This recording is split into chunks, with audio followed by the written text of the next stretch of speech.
SCP-2287 Mr. Headless. Object Class Safe. Special Containment Procedures. SCP-2287 is to be contained in Halt Redacted, of Site Redacted. Except for during authorized testing, SCP-2287's mask is not to be removed. SCP-2287 does not require food, but can be provided with incense on its request, contingent on good behavior. Literature provided to SCP-2287 is to be converted into Braille. Description: SCP-2287 is a headless humanoid white male who manifests multiple anomalous properties. Primary among these is that it is able to function as a living being, despite lacking a head. The words "Mr. Headless" from Little Misters, registered by Dr. Wondertainment, are tattooed on the lower side of SCP-2287's back. Its exposed neck stump is covered with live skin. Radiographic examination has shown that the neck stump has only the bottom 4 cervical vertebrae, but there are no signs of spinal damage. The head-based functions which SCP-2287 is able to emulate include thought, hearing, and smell. It is able to speak, but has not demonstrated the ability to replicate normal tonalities of a human voice. As well, it claims to be blind. It does not eat or breathe and has claimed that its energy source may be some kind of amplified photosynthesis or something. See Interview Log 2287-41-B. Direct visual observation of SCP-2287's headlessness is not possible. Individuals who attempt to observe this will instead perceive headless versions of themselves, as seen from SCP-2287's perspective. Such individuals describe feeling disconnected from themselves, but are still able to control the movement of their own bodies, albeit with difficulty. This effect does not occur when SCP-2287 is viewed through any means other than the unaided human eye. SCP-2287's headlessness can be observed via live video transmission, in photographic prints, in mirrors, and through windows or lenses. Individuals who've undergone radial keratotomy have been unable to observe headlessness. No individuals who have undergone cataract surgery have, as of yet, been available for testing. Motion detectors and similar monitoring equipment similarly show SCP-2287 to be headless. Despite this, SCP-2287 is capable of performing tasks which would require a head, such as wearing items of headgear, including masks, hats, scarves, headphones, nose plugs, earplugs, earrings, eyeglasses, lipstick, and barrettes. For a full list of items, see Document 2287-N12. SCP-2287 was discovered in Redacted, Wisconsin, on November 24, 20 Redacted, after a significant number of reports from citizens appeared describing the anomalous effects of SCP-2287. Witnesses were given amnestic treatment, and SCP-2287 was contained without issue. Interview 2287-5. Begin log. Good evening, 2287. Hey, Dr. Howard. What's up? More hearing experiments? No, actually, tonight is more of an interview. For example, we were wondering what you could tell us about Dr. Wondertainment.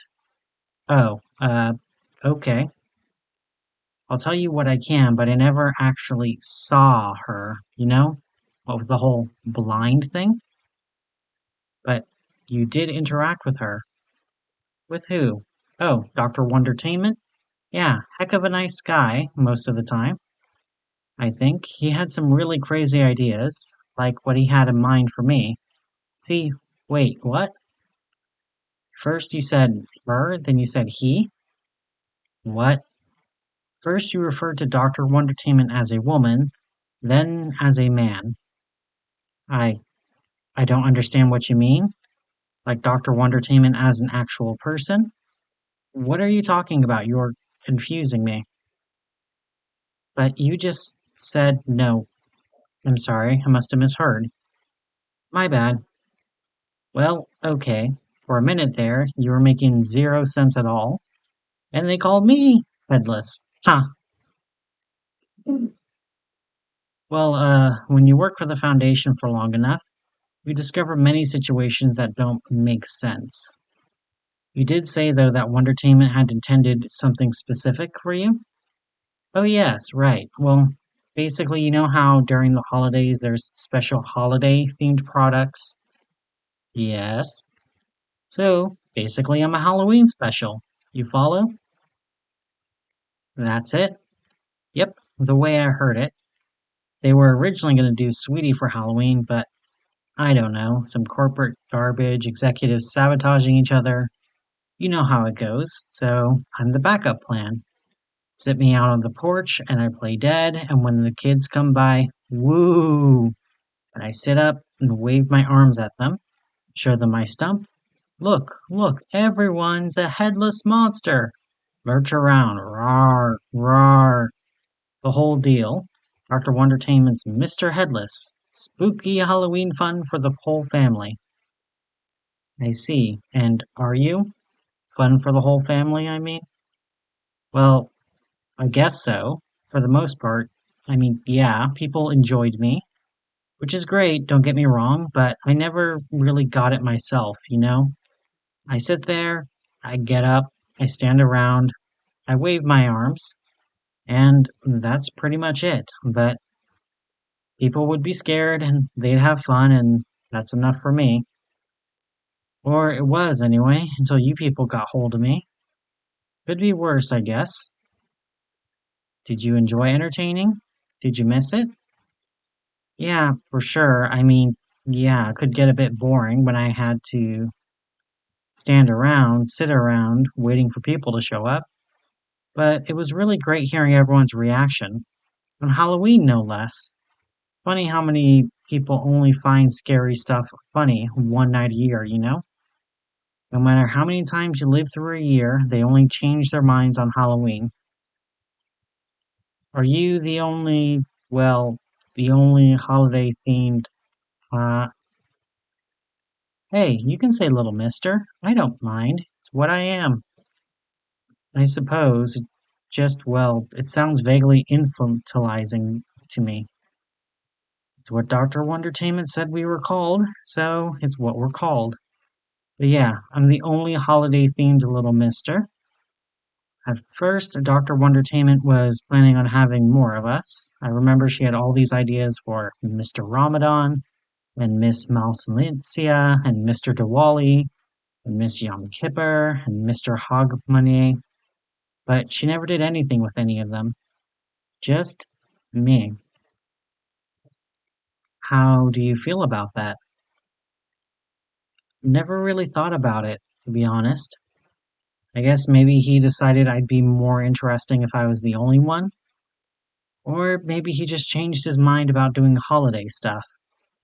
He changes his mind a lot, you know? What you get when there's a whole bunch of corporate jerks all making decisions against each other. That's why I'm Mr. Headless. Spooky Halloween fun for the whole family. Instead of Mr. Halloween. Do you see yourself as scary? I see myself as someone who brings surprise and excitement. When they get scared, that means I'm doing a good job.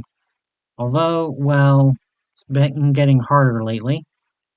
The doctor's a one-man operation, and she doesn't realize, or didn't realize, how many kids wear glasses these days, and whenever I lived through a year like this, with cameras and stuff like that, the effect is pretty much ruined. I mean, yes, I'm still scary Mr. Headless, spooky Halloween fun for the whole family, but it doesn't seem to be as much fun for the people when they don't get to be headless with me. Where we found you back in Wisconsin, could you tell us what you were doing there? Where you found me? Well, I spent a few years there with this family. I think by that point they were consecutive years, but they couldn't swear to that. I do know that some of them were for sure years I haven't lived in before. You know how a year always feels weird the first time around? They mostly felt like that. Anyway, so the family I was with, they mostly kept me in the attic, which was, well, it was quiet. I remember sometimes I could hear noises from downstairs if they were being loud enough, but usually it was pretty quiet. I was pretty used to the smell. There was mildew and dust and old paper, and you know the way metal pipes smell when they get hot? It was like that. They'd bring me down for Halloween, and then put me back up afterward. And then one Halloween, they didn't come get me, so I didn't come down that year. I know that year was definitely a new year. They didn't come get me the year after either, or the year after that, and that's when I started to get worried about them. So I went downstairs and I couldn't find anybody. I felt around everywhere, but all of the furniture and stuff was gone. Maybe they moved and forgot me? And that's what led you to wandering the city streets? Yeah, I waited around for a few weeks, and then some people opened the door to the front porch where the candy bowl usually is, and they came in. I didn't recognize their voices, but an audience is an audience, right? So I went back downstairs from the attic, and they kind of freaked out, I guess. I mean, I'm used to hearing people scream, but not like that. One of them had what's it called? Metal thing. You hold it in your hand and it makes a sort of pop noise and it smells all chemical. And then people get hurt. Gun. Okay, one of them had a gun, which I only found out when I walked up to her and tried to feel her face, which I admit wasn't the best idea, but, well, it was kind of lonely to be honest, and I thought maybe she might be one of the people from the family, you know? I mean, yeah, I should have asked first, but I was lonely, and I was excited that there was someone there, and I thought it was maybe somebody I knew, but it wasn't. And then there was all the screaming and the gun noise, and this was bad screaming. Not the fun kind at all, let me tell you. And then one of them was lying on the floor and smelling weird. That means he was dead, right? One of them was dead, and the others ran away.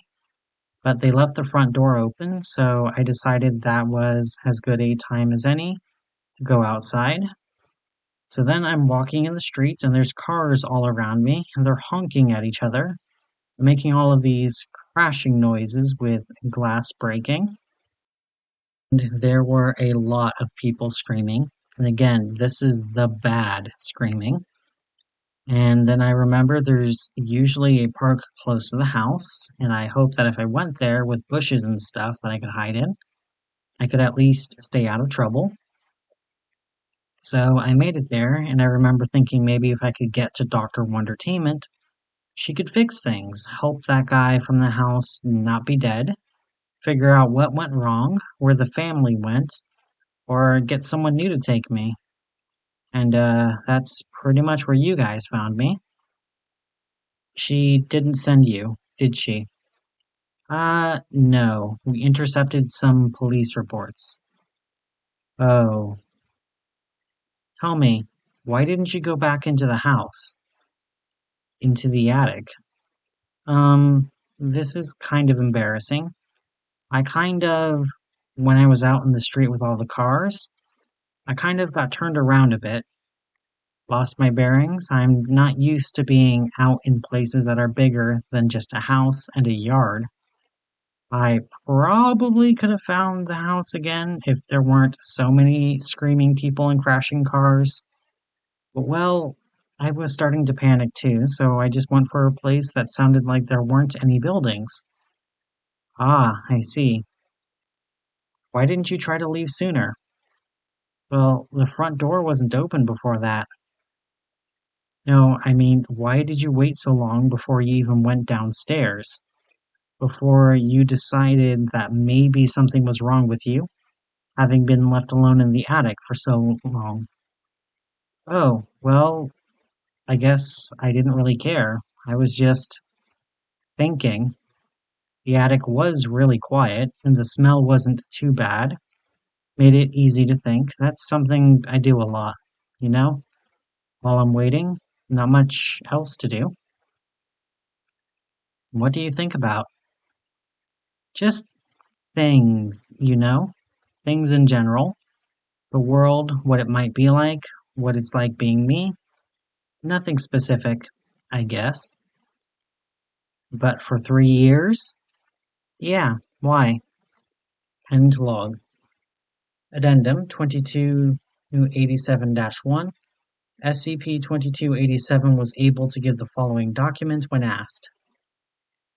Access document 2287-A. Wow! You just found yourself your very own Little Mister, a limited time collection from Dr. Wondertainment. Find them all and become Mr. Collector. Number 1, Mr. Chameleon. Number 2, Mr. Headless.